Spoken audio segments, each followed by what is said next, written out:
पढ़ीचु शीर्षक नवा भरोसा 12 पदरे लिखा जाउची ताहा अपेक्षा मूर्ख विषय अधिक भरोसा अछि। आमे साधारणतः गोटे गोटे कथारे कहिदौ मते भरोसा पाउनी ता ऊपर मते भरोसा पाउनी काहेकि ना से जहा कहिची ताहा करि पारिबो कि नाही, से जहा कहिची से कथा रखी पारिबो कि नाही, सेथि पई आमाने जगतरे कहू भरोसा पाउनी ता ऊपर।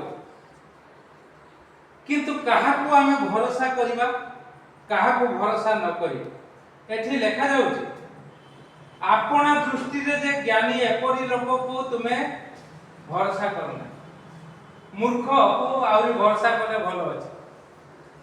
आपना दृष्टि रे ज्ञानी से निजे ईश्वरंकर इच्छा मते चलिबो नाही, निजको निजे से ज्ञानी बोली कहबो ईश्वर किछि नाही बोली को माने कहंती ईश्वर को मानंती नाही, विशेष करी विशिष्ट धनी मान आ जो धनी माने निजे उपार्जन करी धनी हेई नाही तांकर पितृपुरुष सब रखि देई जाइछंती सेही माने ए प्रकार कथा बेसी कहंती आ निजे जो माने कष्ट रे उपार्जन करिसंती से माने अल्प ए प्रकार मूर्ख अछंती, अज्ञानी अछंती, आपना दृष्टि रे ज्ञानी अछंती।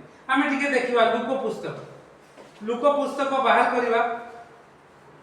लुक पुस्तक तार 21 पदटी को देखिबा। लुक तार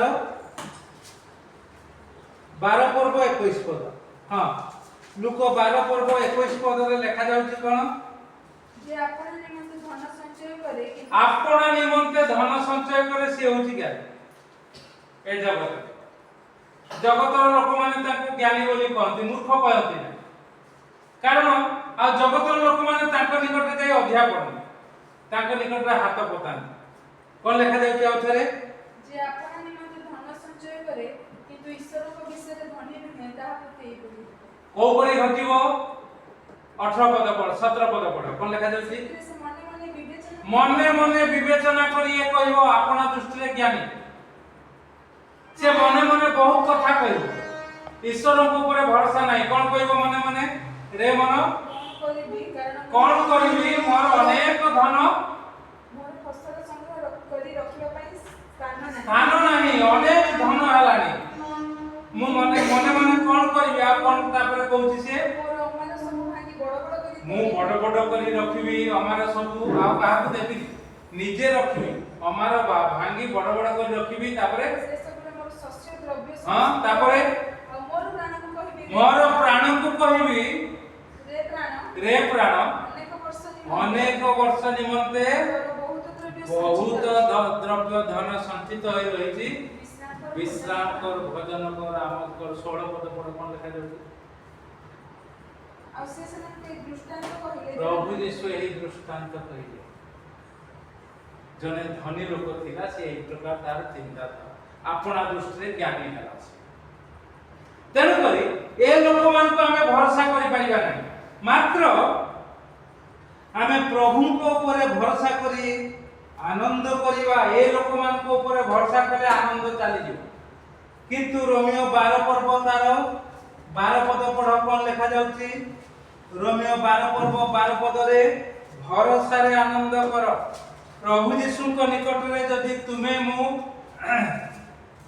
भरोसा करिबु आ ए जगतर धनी लोक मान को धनी होंतु मानी होंतु बा ज्ञानी होंतु एमान को भरोसा न करी प्रभु यीशु को निकट रे भरोसा करिबु तेबे आनंद हो कोन लिखा जाउची भरोसा रे आनंद करो भरोसा रे आनंद करो। हुए तो तत्क्षणात न होई पारे ए प्रकार ज्ञानी मान को बोली, किंतु आगामी दिन रे प्रभु अनेक अनुग्रह आशीर्वाद करिवे सहाय्य करिवे आपण मु प्रभु को नाम को उन्नत उच्चीकृत करिवा भरोसा रखिबा जो प्रकार भाबरे आमाने देखिलु जो माने केवल आपना आपना आपना निज निज निज निज पाई केवल संचय करिवे निज कथा खाली चिंता करिवे ए प्रकार अनेक लोक अछंती अनेक धनी माने अछंती आसु आमे समान को पछरे न पडू समान को भरोसा न करू हैरान हे ଅଡୁଆ ହେଇଯିବ। କିନ୍ତୁ ପ୍ରଭୁଙ୍କ ଉପରେ ଭରସା କରି ସେ ସବୁ କିଛି କରିପାରେ। ସ୍ୱର୍ଗ ପୃଥିବୀର ସୃଷ୍ଟି ତାଙ୍କ ଉପରେ ଭରସା କରି ଆମେ ଯଥାଯଥ ପଦକ୍ଷେପ ଯଦି ନେବା, ତାଙ୍କର ଆଜ୍ଞା ପ୍ରମାଣେ ଯଦି ଚାଲିବା, ତାହେଲେ ଆମେ ଭରସାରେ ଆନନ୍ଦ କରିପାରିବା। ଆମ ଭରସା ବୁଡ଼ିଯିବ ନାହିଁ। ଆଉ ଆମେ ସଠିକ ପଦକ୍ଷେପ ନେବା। ନିଜ ପାଇଁ ଚିନ୍ତା ତ କରିବା, କିନ୍ତୁ ଅନ୍ୟମାନଙ୍କ ପାଇଁ ଅଧିକ ଚିନ୍ତା ହେବ। ନିଜେ ଚିନ୍ତା କରି ସେଥିପାଇଁ କଥାରେ ଅଛି, ଚିନ୍ତା ଖାଏ ଗଣ୍ଡି ଅର୍ଥାତ୍ ଶରୀର, ଲୁଣ ଖାଏ ହାଣ୍ଡି। ତେଣୁକରି ଆମେ ଏ ପ୍ରକାର ଚିନ୍ତା କରିବାନି ଯେ ପ୍ରକାର ଶରୀର ନଷ୍ଟ ହେବ, ମଧୁମେହ ରୋଗ ହେବ, ଉଚ୍ଚ ରକ୍ତଚାପ ହେବ, ଆଉ ହଠାତ୍ କେତେବେଳେ ବ୍ରେନ୍ ଷ୍ଟ୍ରୋକ୍ ହେବ, ହାର୍ଟ ଷ୍ଟ୍ରୋକ୍ ହେବ।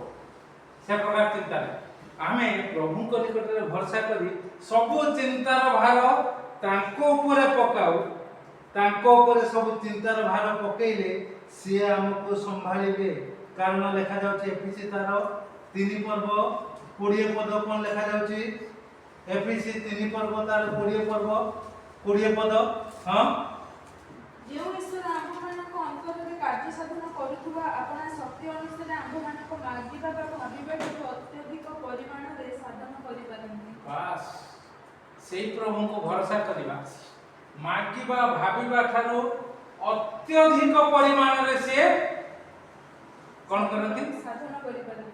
ଯାହା ଆମେ ଇଚ୍ଛା କରୁଛୁ ତାହା ସାଧନ କରିପାରନ୍ତି। ସେଥିପାଇଁ ପ୍ରଭୁଙ୍କର ଲୋକମାନେ ଆସୁ, ଆମମାନେ ଜଗତର ଜ୍ଞାନୀ ଯେଉଁ ପ୍ରକାର ହିତୋପଦେଶ ଆମେ ପଢ଼ିଲୁ 12 ପଦ 26 ପର୍ବର, ଏପରି ଲୋକକୁ ଦେଖୁଅଛ କି ଯେ ଆପଣା ଦୃଷ୍ଟିରେ ଜ୍ଞାନୀ, ତାହା ଅପେକ୍ଷା ମୂର୍ଖ ବିଷୟରେ ଅଧିକ ଭରସା ଅଛି।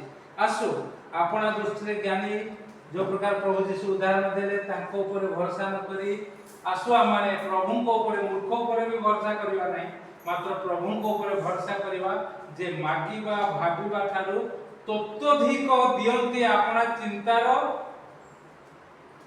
ପ୍ରମାଣ। ଆମେ ଯେଉଁ ପ୍ରକାର ଚିନ୍ତା କରୁ ଭିତରେ, ଚିନ୍ତା ଶକ୍ତି ଆମର ଯେଉଁ ଅଛି ତାଠାରୁ ଅଧିକ ସେ ଦେଇପାରିବେ।